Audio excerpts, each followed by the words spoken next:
Cool, sorry for the delay.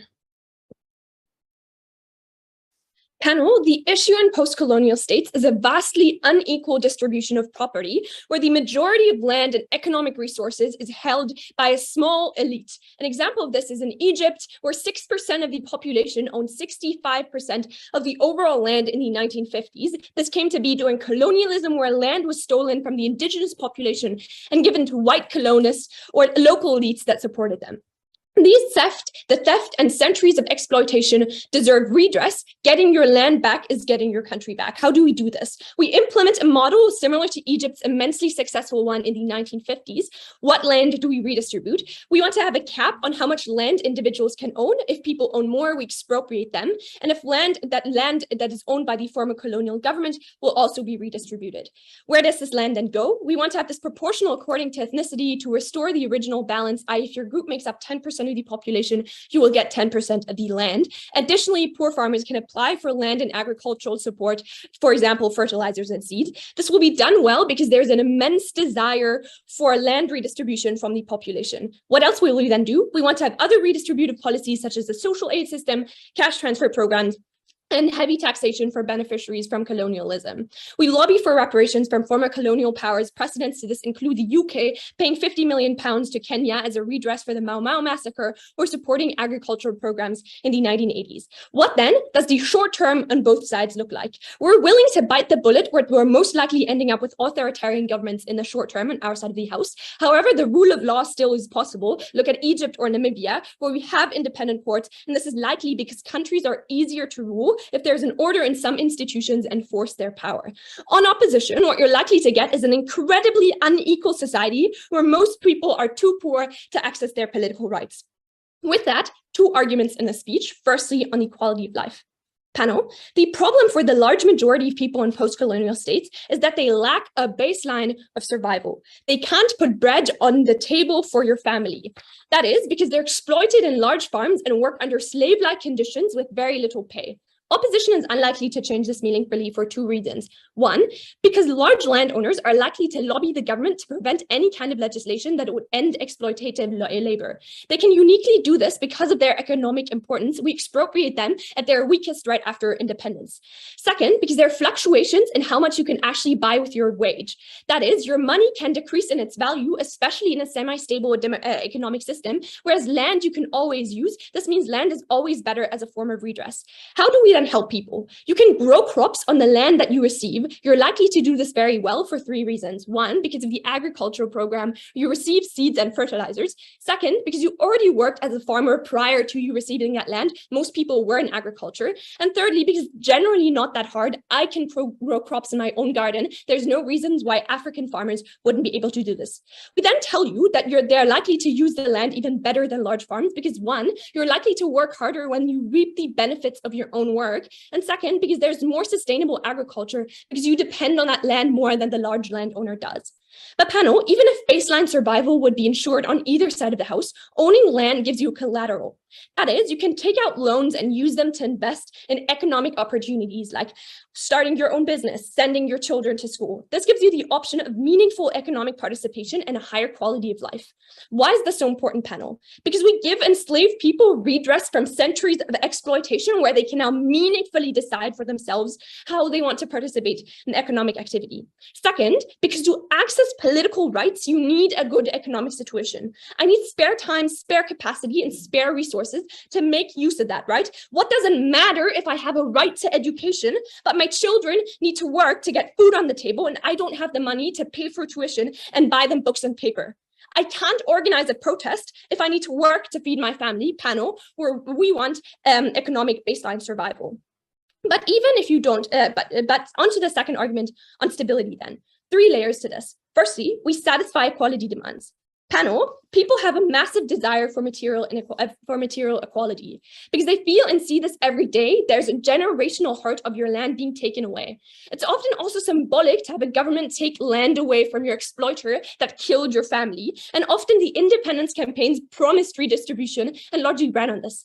This means you need to meet this need for redistribution. Otherwise, you end up with an unstable system because populists and radical forces can use the discontent and rile up people against the government, you generally get uprisings and strikes against the situation. This is incredibly bad in an already weak system. Second layer then, on why our governance is likely better and more stable. Because our authoritarian leader has massive incentives to improve people's lives tangibly. Panel, people are okay with having less political rights only when their lives are actually becoming better because of that. Look at China, for example.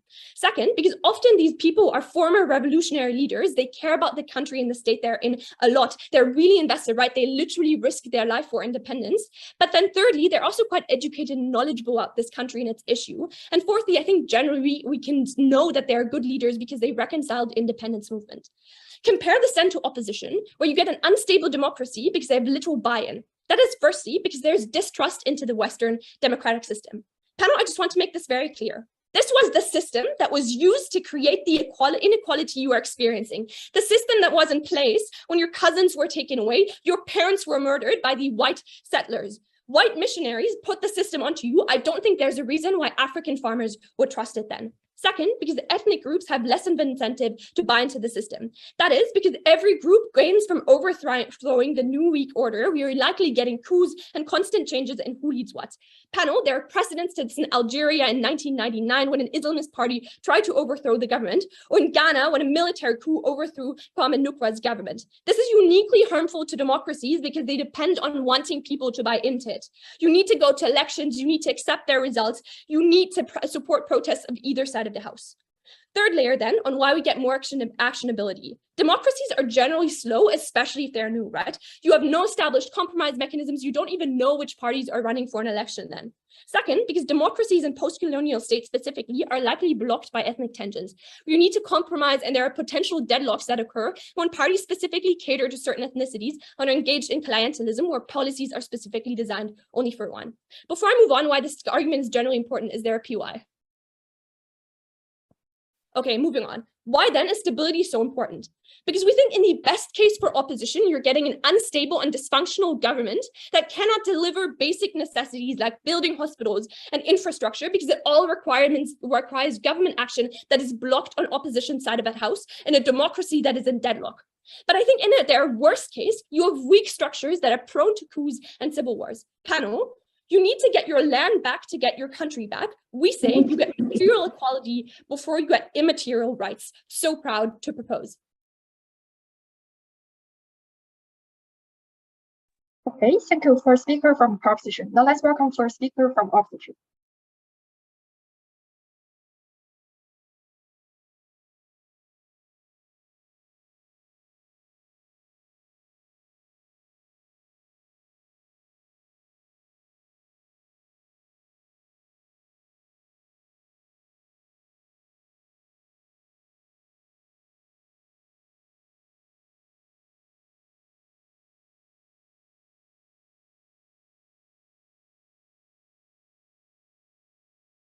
Hello, am I audible?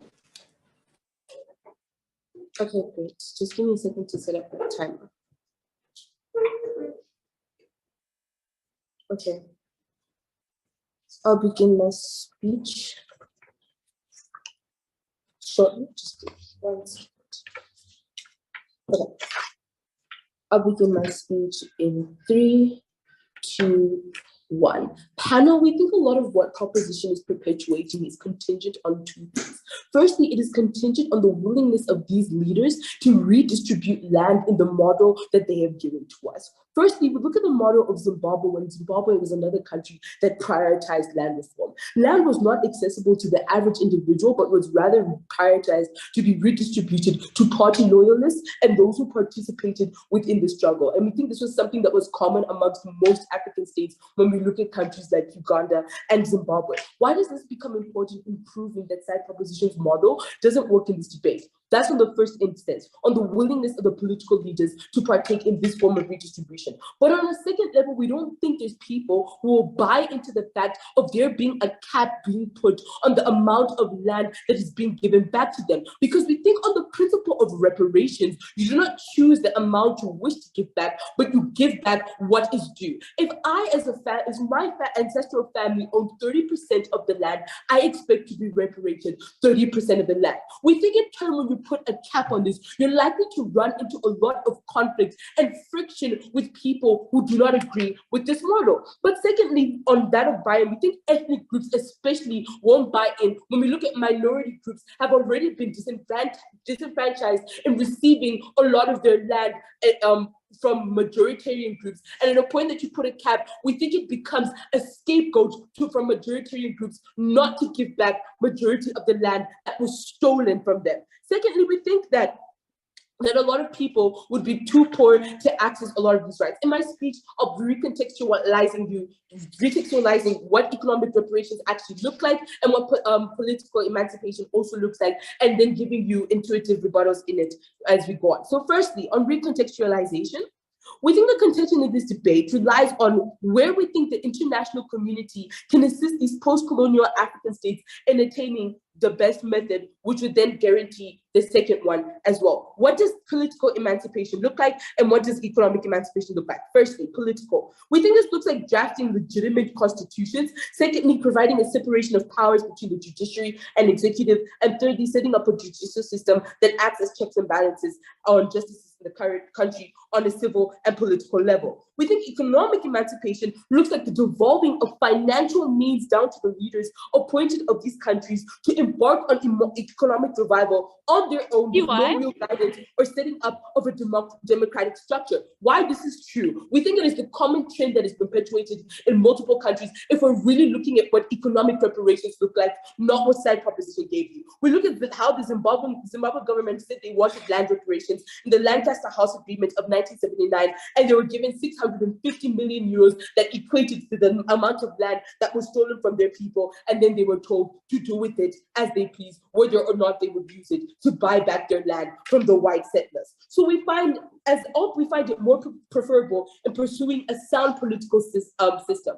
The clearest context of these two routes we will use in this debate is that of the context of South Africa and Zimbabwe. The reason why is because geographically they are close in proximity and share a lot of the same geographical things. So they were ruled by the same people, and thus their only real substantive reason for difference in political, economic, and social progression is their difference in the routes taken after gaining independence. We think, one, South Africa asked for help in setting up administrative, judicial structures and a demarcation between the executive and the judiciary, whilst Zimbabwe prioritized economic emancipation in the form of reparations. This will act as a rebuttal to a lot of the substantive from first speaker. The impact of this. Firstly, South Africa in the 28-year democracy has been able to recall two of its presidents to question their conduct, with Zuma effectively facing jail time and repercussions. Whilst in Zimbabwe, Robert Mugabe had a 37-year term in office because the constitution ultimately allowed it. This being Zimbabwe focused on economic emancipation, and in turn this had a despot in its presidency, while South Africa has curbed this with political structures. And secondly, South Africa in turn has experienced a degree of economic emancipation after pursuing political emancipation. We think this looks like there's been better housing at cheaper prices, a new industry that has begun to spring up, and a political system where its people can call it out, and they're being changed at a point in time. The people call out the inconsistencies within the political system, whilst the Zimbabwean economy is shattered when we look at the 2000 land reform policies that came along that prioritized devolving land to loyalists and those who participated in the struggle, not actually reparating it back to the people who previously owned it. Why is this a problem? This is a problem that is particularly contingent on side proposition at a point in time that they want to put caps on the amount of land that they devolve back to people. This would mean that there's no guarantee that, one, those who lost a certain amount of land will attain it back, and secondly, those who may not necessarily actually had any claims on said land might gain claims to access on said land if they have a political and social quota in that country at that point in time. We think this looks like loyalists to certain dominant parties and those who then support this movement. This becomes important when we ask ourselves, how do we measure the success of a post-colonial state? 4 things. 1, on the existence of an effective system of hierarchy. Secondly, the average utility to the basic citizen. Thirdly, the self-sufficiency of that state. And fourthly, international relations and its position in geopolitics. Menzi will touch on 3 and 4, and I will touch on 1 and 2. But before that, I'll take your POI. How would a farmer in Zimbabwe ever have survived if 5% owned 60% of land in Zimbabwe in 1980? We think it's much better that you expropriated. At a point in time that we think that you are pursuing a policy of economic reparations, it means what has been taken away is what you must give back. At a point in time, this what your model leaves room for someone to then lay claims to a land that they previously did not know. We find that there's something extremely morally problematic on your side of the house. But even engaging on your best case scenario, we think that you better capacitate these people to gain access to these lands. At a point in time, you set up political systems where they can lay claims to it. On your side of the house, they cannot lay claims to that land because they are not humanized, they do not have a political voice, and they do not have any grounds to approach a judiciary that will support them in laying claims to that land. Now, on that, how we create a better hierarchy and a better utility. Firstly, we think when you set up proper political systems, you have better checks and balances on political leaders. That is why a South African citizen can sue state and actually get this win, holding state an account of its action. We offered that in contrast to Zimbabwe, where in 2019 January riots,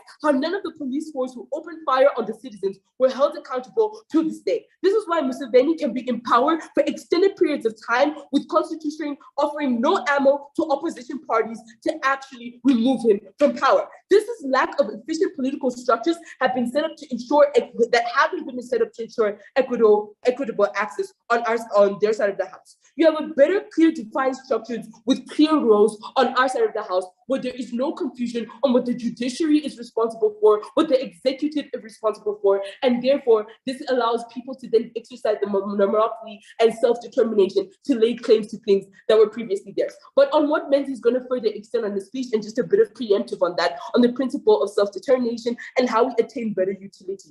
We think in the inverse on their side, issues of economic emancipation come up due to there being a messianic complex of the liberators who then will not want to equally distribute land amongst those who truly own it and those who previously owned it, but amongst their loyalists and those who they wish to devolve it to. Side with opposition because that is siding with humanity. Okay, thank you, the first speaker from opposition. Now let's welcome the second speaker from proposition.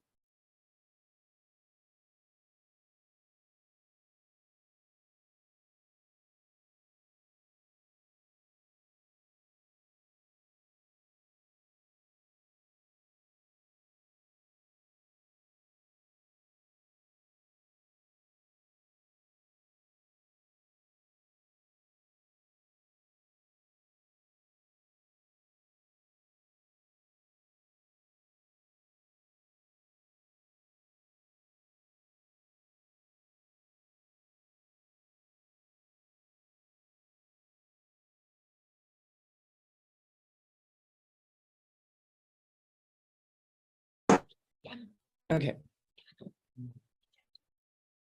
Just give me a second to set up everything, find all my notes.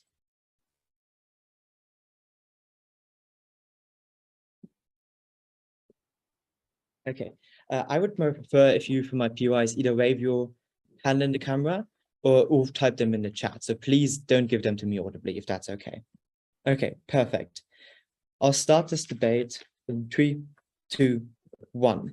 3 things I'm going to talk about: implementation, quality of life, and how does political systems look like in practice. Before that, I want to note one thing. The material always comes before the immaterial. I care more about having to put food on the table, sending your kids to school, or starting your own business than I care about casting a vote that doesn't change an election, or having the ability to sue the government even though I can't afford the lawyer. You only ever get your country back when you get your land back. This is what proposition stands for.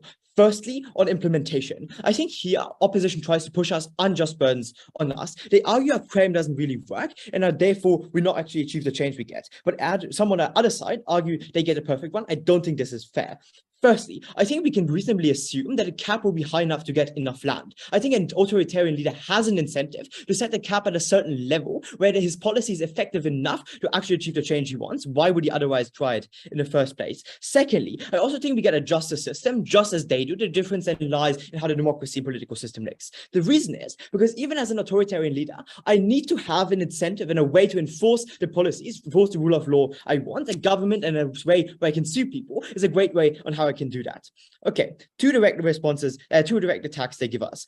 Firstly, leaders would not be willing to actually redistribute. I think this is a fairly wrong claim because I think we tell you here enough. I think one, there's a huge reason from the people to want this inequality and want this land redistribution. They hated the fact that the colonizers came in here, stole the land and took it away from them. They want this back. I think land, secondly, is more tangible than political rights. This is something that gives them an immediate benefit. I don't think they can claim on their side. There's a bigger idea of getting theirs. Thirdly, I would argue because equity and equity affects how happy you are, because I compare my happiness and high life satisfaction compared to other people. If everyone is equal on our side and people want to feel happy, we're more likely to get that. I think landowner politicians, even regardless, have incentives to also push that. On the one hand, they want brownie points, right? They want to make sure there's no uprisings that actually control them down. They want to have a symbolic policy that people can actually get behind, something that applies to all ethnic groups, not just clientelism. And secondly, because I think there's a big threat in them if they have landowners that are too powerful. If you have a couple of elites that are powerful, there's in the people you have to serve to, people you have to give like tax breaks and other things to, people who control you out of policy. I don't think it's something you would want. I think therefore on our side. Secondly, the idea is they tell us, oh, the cap system is wrong because not everyone gets a just representation. I think this happens on a spectrum. Thus, even if I don't perfectly get what I want or what I deserve, even if it's getting some is better than getting none, I think therefore this principle still stands. But note, they assume our policy does not work at all, but don't ever prove why implementation on their side works. I would argue implementation is harder for something that is intangible, something that is not native to this community, and it's harder to actually implement. Secondly, on the quality of life of these people, because I think Hannah tells you quite a few mechanisms here which go completely unresponded to. The only ideas we get, no thank you, is this idea it's not perfectly redistributed, but I think even on a marginal level, even I tell you, because they want to cater to every ethnic group, they want to make sure this is a policy that they can unite people under, they're more likely to make this fair. But even if they don't, even if they give it to some people, I still think this works for a majority of people, right? I still think a majority of people now can flee exploitation of these landowners, can flee the low wages, and therefore actually get possibility of some economic reparation. Some is better than none. But I want to crucially give you an extension of what Joanna here tells you, because I tell you, rich landowners, oftentimes embedded in the colonial structures, use their land to sell back to the West. A person in the Ivory Coast, a farmer, probably sells his cocoa beans in his farm back to the West. Comparatively on our side, local producers are more likely to produce for themselves. This crucially means we get more food on the table for people in this area. This is better. I want to tell you, because this argument is not enough responded by, this works really well and is super important. We tell you that we get people who are on the worst side of this better out because we give them a baseline of stability. But even if you're better off, we give them collateral. This is super important because I think we judge our happiness, individual happiness, compared to other people. This is better on our side, and we feed people's mouths. Secondly, thirdly, on the idea of political systems. I just want to point out here that the ideas of picking out two examples and trying to win the whole debate on this is completely unjust. We are talking about we're talking about tons of different countries here. I don't think it's fair. But even if you use the metrics of South Africa being the perfect example, South Africa had the highest crime rates, like last year, like in the whole world, at least in Africa. They had a huge unrest in 2021 and 350 people died in that. I don't think there's an example where they prove that this policy works in other way. The only idea we get here is that we have a loyalist. I want to point out this again would mean that we've given power to a small elite. This is not something a politician has an incentive in, because a small elite would mean I'm dependent on a small group to actually keep me in power. To have multiple people spread it out, there's not an individual who can actually throw me out of my room. Spreading the eggs I have to feed to, meaning, for example, giving economic growth to everyone, giving land reform to everyone, because it's something everyone can get behind, is so much better. Again, I want to point out here that Johanna gives you mechanisms on how, for example, political deadlock will happen, how, for example, policies will not actually enacted or there's several rights on their side. I think is hugely important. Let's get to my own substantive addition here. The long-term trajectory. Thesis is, in the best case scenario of both sides, proposition gets fair redistribution, opposition gets their political rights. We also get political rights on proposition. Why will opposition not get land redistribution in the long term? The reason is because opposition gives all their people political rights. This also means they give the right to property. This means opposition can't anymore expropriate the land of people because property rights are protected. Leaves them two options. One, they either have the policy of having a willing seller. Problem one, that not everyone is willing to sell their land. But even if they are, because they know this is a government plan, they hold the leverage of keeping prices extremely high and therefore not actually being affordable for the government. Secondly, they can expropriate land without a willing seller, because the land a government actively infringes on the right of a person. Compensation has to be extremely high to justify this.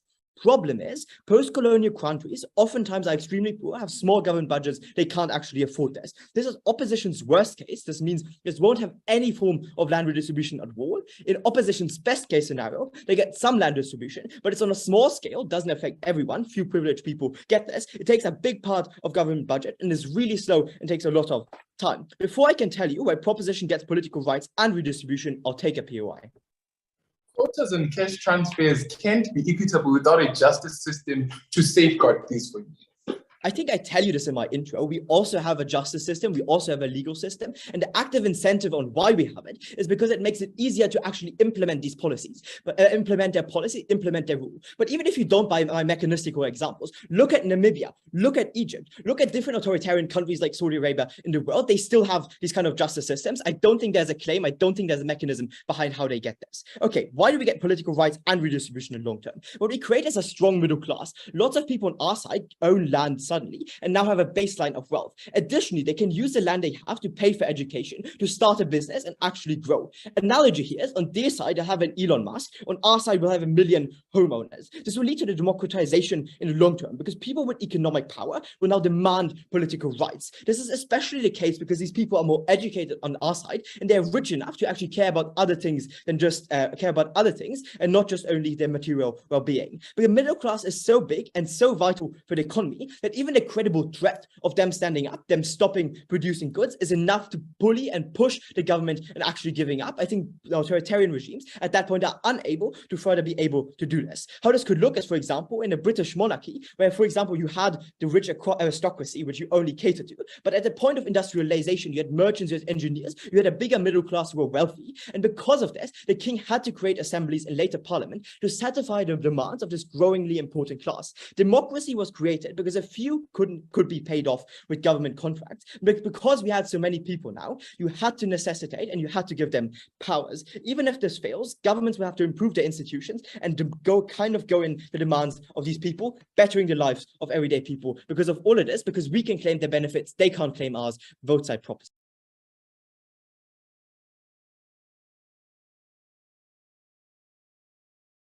The second speaker from team proposition. Let us welcome the second speaker from team opposition.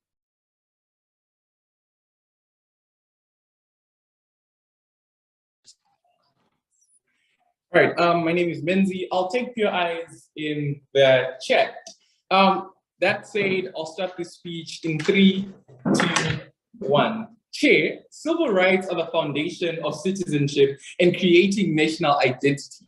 And that is important for the building up of a new and a functional nation we are proud to oppose. A few things that I'm going to talk about in this speech. Firstly, I'm going to talk about the average citizen that proposition cares so much about in their quality of life.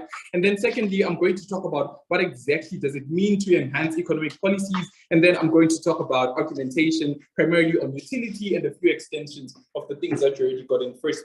But I think firstly, a couple of direct engagements to the lines that proposition wants to run in this debate. Because proposition does a few things that you lose in this debate on strategy alone. Firstly, they assume so much fiat power to assume that their policy is going to be implemented, to assume that their policy is going to work, and to assume that their policy is going to actually achieve equal redistribution of all the things that exist. There's a few reasons why they cannot get away with this in the debate. Because we don't necessarily think that prioritization of like economic and land reparations is something that hasn't been tried historically and is something that is entirely new. That is to say, firstly, on reparations, we think reparations is not to say we kept the amount of land that you get. It is to say we take land that was taken away by white colonizers and give it back to black people. When they tell you that their form of reparation is keeping land, we say A, they are contextual to the actual start of the debate. B, they also are untrue to principles of reparations within themselves. On that alone, they deserve to lose this debate. But then secondly, even if we take in their best case scenario, and it were true that capping accounted for reparations and was an actual model that they could use. We say, secondly, they needed to prove to you how colonialistic African states, post-colonialism, like at that very period, were sufficient enough and were stable enough to take up such a policy and to rightfully implement it. That is to say, they needed to show you the existing political structures that could actually hold into account leaders to make sure that they actually distributed land in the means that they feared it. Secondly, they needed to show you that there existed actual burdens for these political leaders and actual checking mechanisms that that would make sure that they kept this lens in the systems that they feared. Because in First Speech, Sharon explicitly tells you how in the prioritization of actually land redistribution, what happened is in majority of countries that did prioritize this, we had situations where you only had people who were at the forefront of the liberation movement actually gaining access to land because the rest of the country could not fight this because they had no civic liberties to look to and to fight back on. Anyway, cool. A few things then that we think are very important to engage in this debate so that we understand what's actually happening. Firstly, just on basic contextual clarity and what these two policies look like, because proposition has no proper understanding. After Sharon gives you an actual analogous thing of what happens in Africa, a few things that we think are very important. A, we told you that when you look at things such as political reparations and what they look like, or such as like creating civil liberties, it means that the countries like Western liberal democracies, at a point at which these countries were becoming post-colonial, there was a meeting that was set up, e.g. the Lancaster House Agreement and also like the movement within South Africa. What happened is, you had to prioritize whether or not you had to create proper financial structures and redistribute land, or you had to create actual political systems where individuals could vote and you would build up large democratic sites which would be used as accountability mechanisms. The reason why the two examples that they have for their entire case don't work, Egypt and Namibia, is primarily because Namibia invested mostly in creation of proper functional democratic structures that could hold governments accountable and make sure that they couldn't merely just take advantage of citizens at points at which they wanted to. They are really are contextual in this debate. Before I talk about quality of life, I'll take that POI. Go. Why then did a majority of countries that tried civil political rights fail and slide back into authoritarianism on your side? Listen, you are very uncontextual to what actually happened in Africa. There's a few things that happened. We say, A, the countries that did prioritize the creation of political and civic rights, countries such as South Africa, managed to create systems that were efficient. That is to say, we managed to recall Jacob Zuma, managed to recall Thabo Mbeki, we managed to historically recall actual presidents. Two, it meant that these individuals have been capacitated to historically sue the state and effectively take out presidents. This didn't happen in countries that actually prioritized the creation of, that prioritized land reparations and stuff. Sharon already explained this to you in First Speech. Let's talk about quality of life, because this is proposition's best level of engagement. We say, one, this is contingent in them proving that they're actually able to enjoy economic emancipation without political rights. Why do we think that this is unlikely? We say, firstly, there's a trickle-down harm of what these leaders look like, especially post-independence. We told you that these leaders in themselves viewed themselves as heroes. That is to say, they viewed themselves as those who deserved more than the basic and average citizen within society. They were more likely to actually capture the state and use it for themselves at a point at which citizens did not have active democratic structures to call them out and to make sure that the system was inherently better. Note, the only reason why white people were effectively able to take away the land of black people is because they did not have civic rights that protected them from that ever happening in the first place. When you just take those people and give them back that land in that very same situation, we think it is equally easy for the governments that exist to use policies to directly take away that land, even if they redistribute it at the very start of your policy in your best case scenario. So we think anyway, you're likely to repeat the harms that you talk about. So the best response that you get then from opposition to from proposition to our entire case is that like economic policies in themselves are unstable, we don't necessarily have structures, and why the structures don't exist. I think in First Speech, Sharon does a really good job in showing you what certain democratic structures actually look like political in post-colonial African states and systems where it was prioritized. That in itself is to say, it meant that you would sit down at the table with active people who are already involved, such as the UN and other bodies that are already actively involved in democratic systems. They would help with the initial foundation of, say, democratic systems and make sure that they were found and make sure that you could actually separate legislature and other forms of state power to make sure that they were sufficient in holding people accountable, etc., etc. So a few things then, also in other extensive argumentation. Firstly, I think it is very important to understand what this means for self-sufficiency, because Sharon explains to you that self-sufficiency is very important for countries to be functional in the first place. Note that historically there's been a direct correlation between democratic countries and countries that are able to be self-sufficient. Note, countries such as Norway, Sweden, and Belgium, which are the most democratic countries in status quo, are largely the countries that are also the most self-sufficient. Why do we think that this is true? We say, one, because you directly create a system where individuals are represented within parliaments and policies are directly passed to actively build up citizens and make systems better for them. But then secondly, we say you create active accountability mechanisms. These accountability mechanisms create systems in which you can actually directly have a system where you can call out governments at a point at which they don't necessarily solve the problems that exist within its countries. But fair and fine, I think this debate is about who achieves both sides of the spectrum the most, or to the greatest degree, even when you prioritize one thing. Proposition cannot fear that they end up with political rights. Note, Zimbabwean status quo is still a very unstable democracy. You still have people who can actively be called out as autocratic. We say also countries such as Rwanda also haven't achieved actual political change within status quo. What's the delta here? We say when countries actually prioritize creating functional political systems, you do a few things. A, you create judicial systems that you can actively go to at a point at which you're not being economically emancipated as an individual and complain about that. You create structures that you can directly complain to. But two, if you have a historic claim to a certain piece of land, if you have functional judicial systems, we say those judicial systems can actively help you as a person with civic and political rights to reclaim that land as yours. The difference here is that on proposition side, they only assert that their policy actually works. We show you how political rights directly give individuals claim to a judicial system that makes it sufficient for people to end up getting their economic and liberatory rights that they want to prioritize. We think we win on both matrix, and everything that they run otherwise is symmetric, proud to oppose. Please thank the second speaker from opposition. Now let's welcome the third speaker from proposition.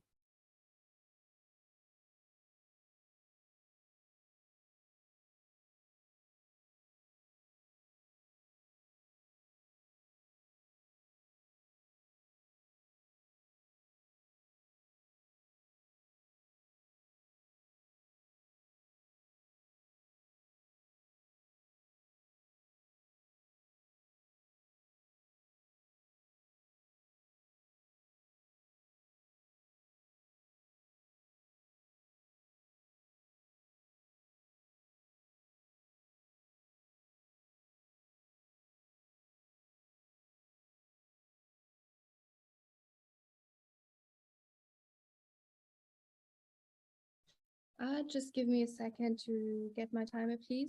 I prefer my POIs audibly, otherwise I might not see them in the chat.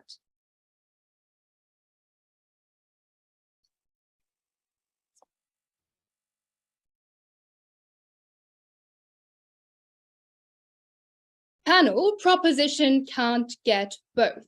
They tell you that Rwanda and Zimbabwe never got rights. But note that Rwanda is now a functioning democracy. Why?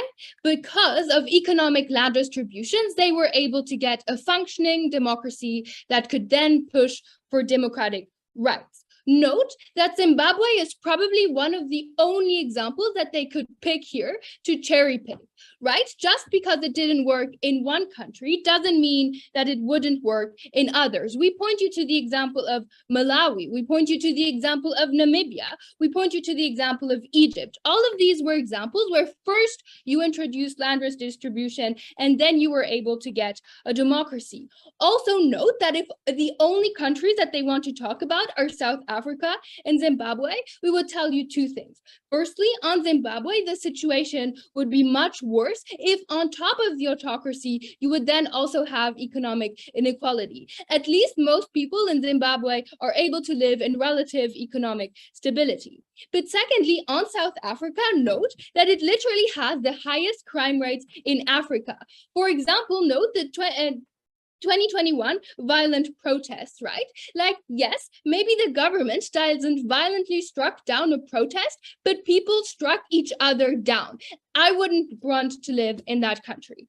Okay, with that, I'll be talking about three things. Firstly, about implementation. Secondly, about the economic. And then lastly, about the political. So let's start off by talking about implementation, right? Because their opposition's push is that implementation will be bad because land will be given to rich people and loyalists. Two reasons. Firstly, note that elites are a direct threat to leaders, right? So if you give people economic power, they can then use this power to defeat you and control you politically, right? Especially right after a revolution where leaders are presumably the weakest, it is a bad idea for them to give lots of land to powerful people, right? It is much easier to tax and control lower classes in the short term. Secondly, note that after a revolution, there is still this revolutionary mood, right? The leader has seen what can happen when the people get angry and overthrow a government. This is why they are likely to want to get brownie points with the entire population. That means that giving land retribution, therefore like ending basically colonization, because only if you get your land back do you get your country back. It is likely to be incredibly popular. Note that also this policy equally benefits all ethnicities. And thirdly, if you are relatively well off, then like the potential personal gain from a revolution does not outweigh the risk of like having the revolution fail. For all of these reasons, it is a very good idea for these leaders to implement this policy to like keep their power, which is why they will do this. Note that this is unlike political rights, right? Because when you give people the ability to vote you out of office, this directly threatens your leadership, right? We would tell you that opposition simply asserts that they will be able to get a democracy. Never do they give you mechanisms, structural reasons why they will be able to do this. We would give you two further reasons why it is much easier to get land redistribution than a functioning democracy. Firstly, land redistribution is a one-time policy. A functioning democracy like needs continuous political buy-in and people to support it. Secondly, right, note that on our side of the house, we have a capable administration that previously distributed land to the colonizers and can now do the reverse and like give it to the local population, versus on their side of the house, they have no tradition of a Western democracy. How is it going to stand? But ultimately, Tavlin's argument tells you why on the long term, we will be able to implement both, right? Because only we can do this. Because when you have a democracy that functions, if we take opposition at their best, then that democracy guarantees property rights, right? And you would have to give people compensation for like, and that would probably be too expensive for a developing country's government. On proposition, we tell you, the more economic power people have, the more they will push for these to be politically formalized. If a lot of people can now care about self-actualization, that is when we get democracy in the long term on our side. Okay, with that, let's talk about the economic right. And under this, we tell you that the material must always come before the immaterial. Why? Three reasons. Firstly, because people simply care more about material things, right? In order to redress past injustice, I have to get my country back. I have to get my land back. This is internalized injustice that people want to redress. Secondly, on an individual metric, material things are simply more tangible for me and have a bigger impact on my quality of life. If I have money, I can pay a good education for my kids and give them a good life. However, one vote is unlikely to change the outcome of an election. Thirdly, material things are logically prior in Maslow's hierarchy of need, right? First, you need safety and your physiological needs met before you can reach self-actualization. I need money in order to pay tuition, in order to get access to my right to education. I need to be able to buy a newspaper in order for freedom of press to matter. This is why you should prioritize the economic. Now, why are people economically better off on our side of the house? Johanna talks to you about survivability, right? How now people are not forced into exploitative work on like elite farms anymore, right? That these elitists can lobby in weak democracies where there's less accountability and transparency to keep these people in like extremely bad working conditions. She talks to you about fluctuations of currency, and also note that oftentimes on these big farms run by elites, crops get exported to the West instead of selling to local populations because that is more profitable. We tell you all of this massively harms the local population, and therefore, they are badly off. On our side, at least, they can have subsistence farming, in which they will be very invested and is more likely to be sustainable. But we tell you that on top of this, people can get loans and have collateral in order to have an education, a business. This is unique to our side of the house. The only two responses we get is, oh, but people don't buy into a capped system. But note that comparatively, they are better off than under colonization, right? They will be happy to simply be better off to have some wealth, even if it isn't perfect, because presumably I understand that perfection isn't perfect. But secondly, because colonization was probably like 200 years or so, they probably don't even remember who exactly the land owned for. Now, what they tell us is, oh, but on our side of the house, people can sue for the land. Firstly, we would tell you that oftentimes there is a lack of official land records from this period. So how would you ever prove that this land belonged to you? But secondly, we will tell you that the elites to whom this land belongs to have more money to pay for good lawyers, and they could possibly even corrupt the courts in a weak democracy. democracy, right? We believe that therefore your chance as a poor exploited person to ever get that land back is basically zero. Okay, with that, let's talk about political things, right? Because here we basically get two pushes. Firstly, that they will be able to like hold politicians accountable. But again, note that Mugabe is probably a massive exception because he's the most autocratic leader. In most other countries, these have eventually been toppled, right? And note that even if like they are right, they need to prove why their democracy will be able to work in the long term, right? We tell you that it is like that it is much more likely that because like rights like that are on our side of the house, we get stability. And this matters because rights cannot be guaranteed in instability, right? Instability means that it is more likely that the country goes back into conflict, authoritarianism backslides, and your quality of life is massively like impacted when you don't have stability, right? At this point, it doesn't matter that the West will help because the West has no idea about your local country. Just look at Afghanistan. Ultimately, Tawun even told you that on our side of the house, we're likely to get a better democracy because it's initiated by the locals. For all of these reasons, so proud to propose. Okay, thank you, the third speaker from proposition. Now let's welcome the third speaker from opposition.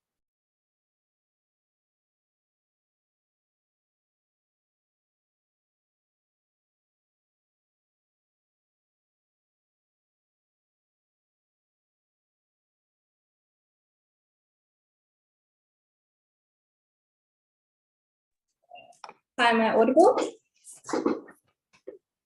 Yeah, I'm going to. Yeah, you're Okay.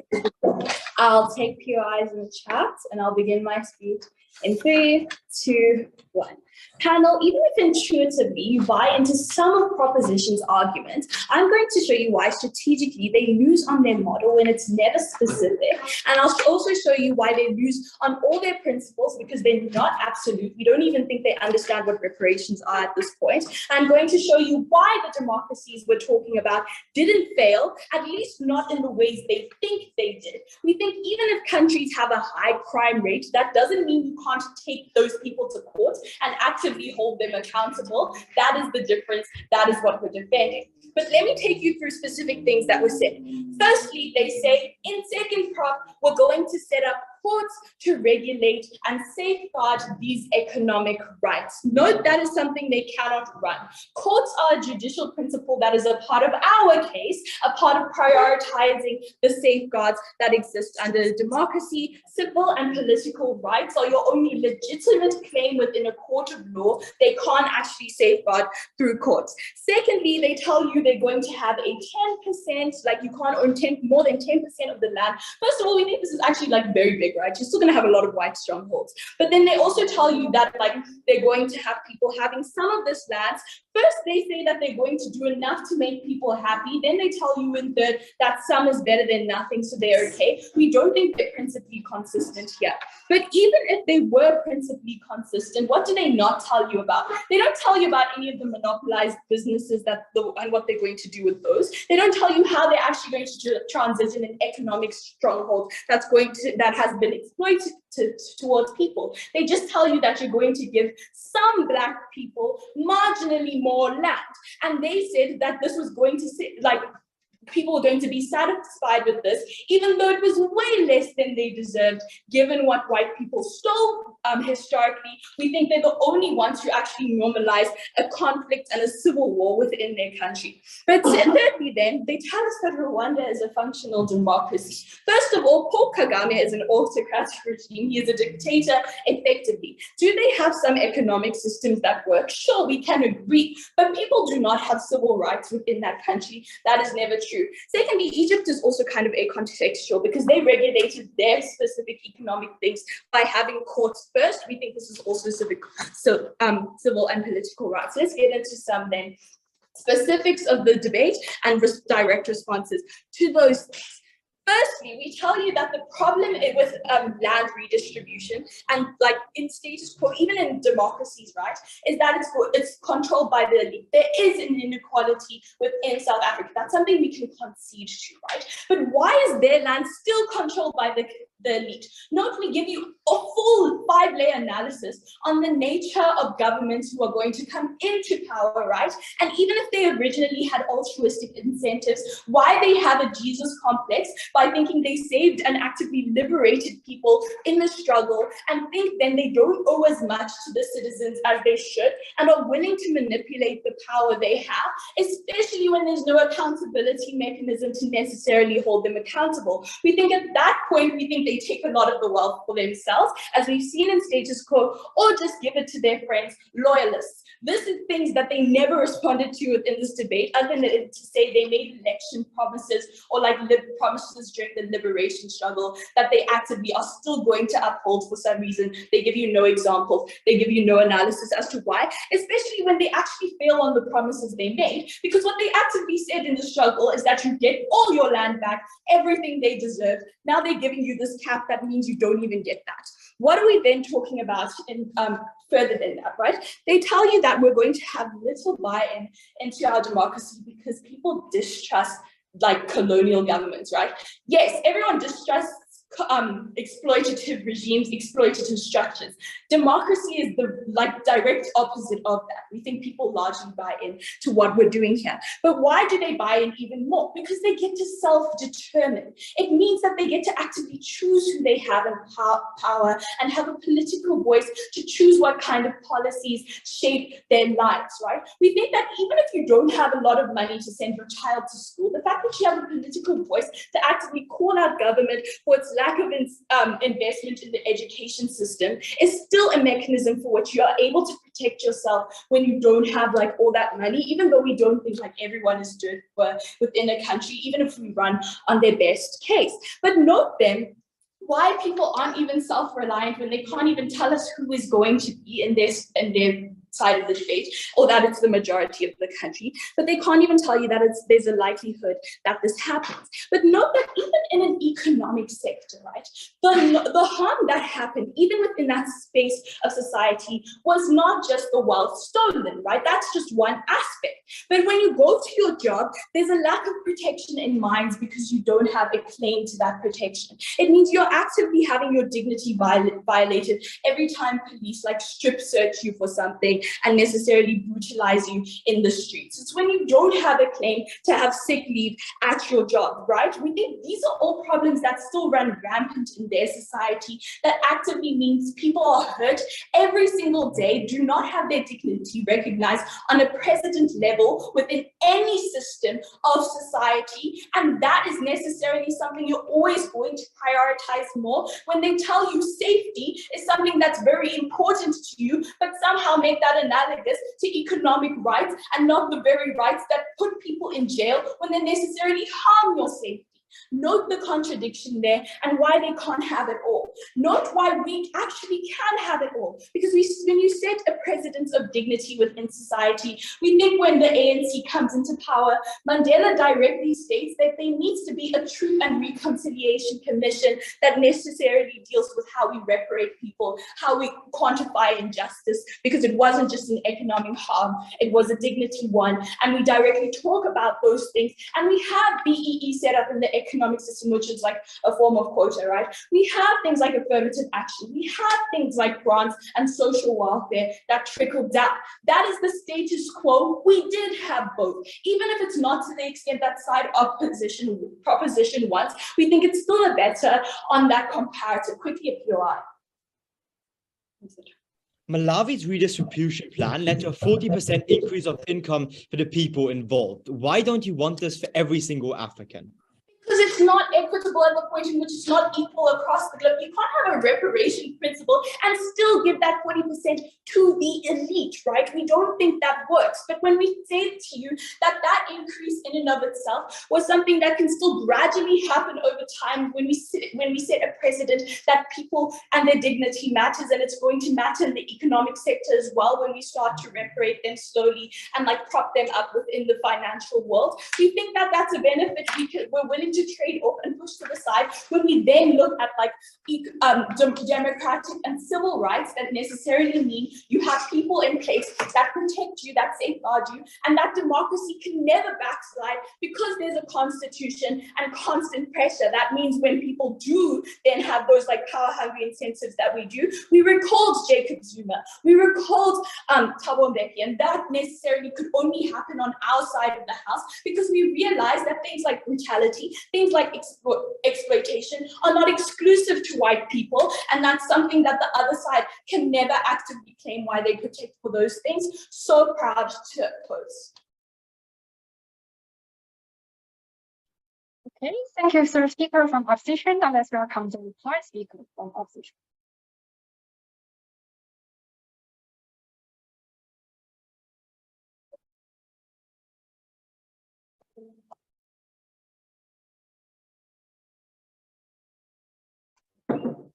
Right, so I'll be starting my speech in 3, 2, 1. Chair, it was very important to understand the harms that Africans suffered historically due to colonialism and due to so many problematic things that were directly entrenched on them by white colonizers who chose to take their land. And for proposition to stand in this debate and tell you that they do not need political rights was very abhorrent of them. There's a few things that I'm going to talk about in this speech. Firstly, I'm going to talk about strategy. Why proposition loses this debate on strategy alone, and then I'm going to go on to content and analyze the clashes that happened.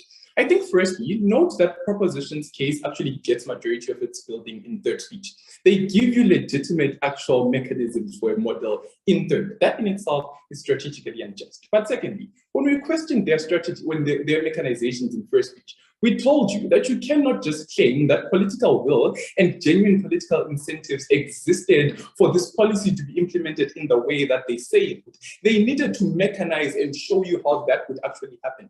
Throughout 3 speeches, they provided no mechanization of why these politicians would be held accountable, why they would redistribute the land in the way that they say they would, and all these other just things that they claim. What this meant for their entire case is for all the benefits on individuals getting food, getting land, were contingent on them showing you that their model would ever be mechanized. Sharon questioned this in first speech, and throughout 3 speeches, they failed to engage and show you what had happened. Secondly, we told you that when you redistribute land, it is oftentimes given to the leaders, and then those leaders of those countries now have like some obligation to redistribute it to the rest of the society. We showed you how historically in colonized states that never happened. They kept this land, gave it to some of their direct people who bought into their parties, people who fought the wars. Majority of the citizens who were on the ground never got land on redistributive mechanisms. We showed you why that would never happen. But mostly we told you that that's not how reparations works in their best case scenario. We told you that reparations are actually possible on our side. The reason why this was so is we explained to you that the moment people get political and civic rights, then they had the right to claim reparations and to claim land that they had historical ownership to. We showed you that this is something that they could attain through a judicial system. The only response you got to this was you needed money to access the judicial system. We told you how newly built judicial systems were very accessible for these individuals, but further than that, they did not prove that they got the money that they say is necessary to access judicial systems. Anyway, so what then are the comparatives on argumentations? I think firstly, it's on which side can have both. Note, we told you that proposition can never have both in this debate, because effectively countries that prioritize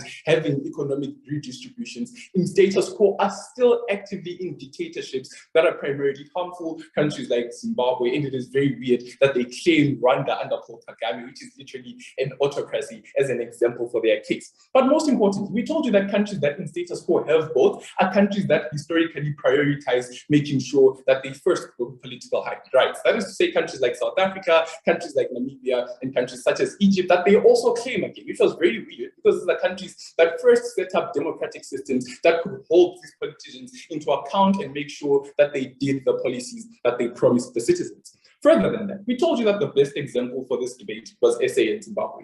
We told you that these are countries that exist very close to each other in proximity on terms of like geography and all this. We told you that most of the benefits that they could incur were symmetric for these 2 countries. But the difference was in what policy they chose to use in making sure that they actually achieved their form of like of freedom and independence. We showed you then throughout analogies how Zimbabwean status quo is significantly worse on a political spectrum, on an economic spectrum. We've shown show me how South Africans have directly managed most of them to at least have access and claim land that they historically owned was their ancestors, and they got it back. We showed you how they've managed to recall presidents. The only response they gave you to this was to the example and not the analysis itself, and was merely to say South Africa is corrupt, corruption is bad. We don't think that was harmed as exclusive, because we showed you that this analysis was not based off of that just impact alone. But most importantly, their third speaker concedes that these institutions are unstable on their side. We say that concession in itself meant that they could never get the pragmatics that they claimed proud to oppose. Okay, thank you, opposition reply speaker. Now let's welcome proposition reply speaker.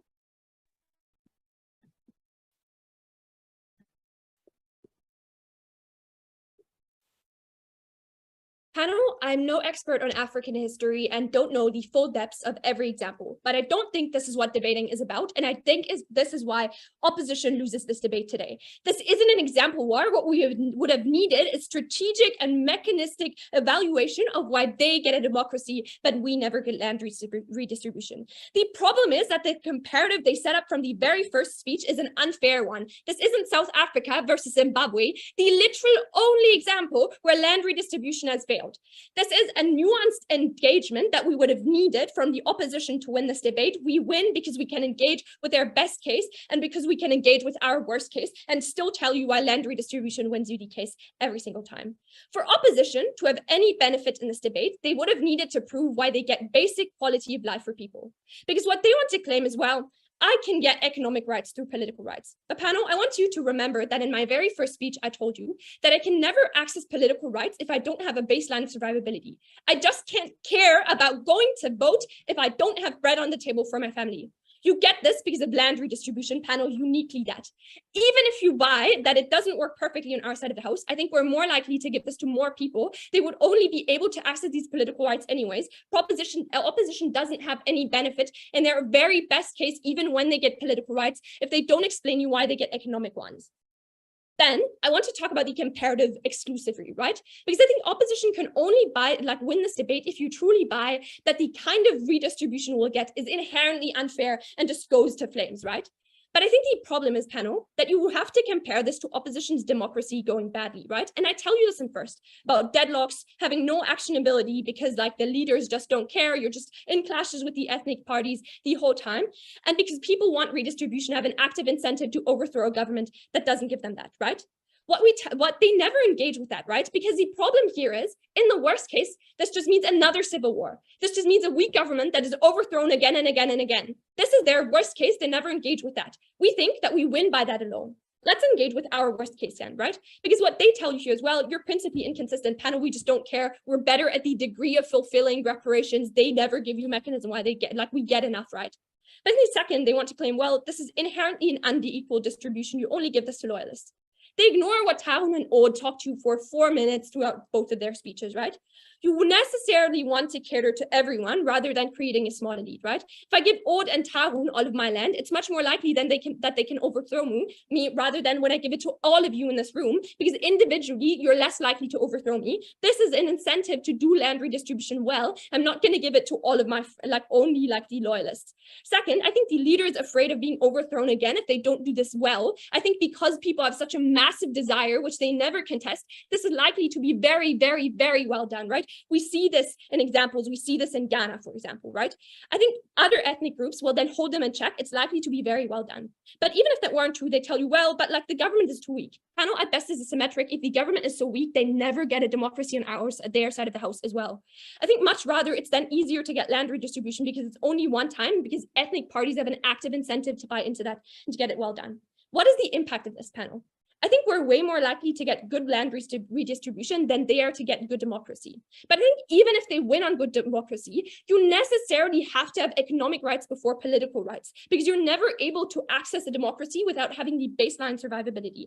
Panel, I think opposition then only lastly wins if you really buy that these authoritarian leaders will be so brutal and kick their population down and stuff like that, right? I think these are extreme cases in which we get international accountability similar to their side of the house. We have only ever seen this in Zimbabwe. Even then we have gotten US backlash, and clearly Mugabe isn't in power anymore. Panel, opposition loses this debate because they fail to engage with the comparative in this debate. That's a bad democracy against bad land distribution. It's good land redistribution against good democracy. We win in either case. So proud to propose.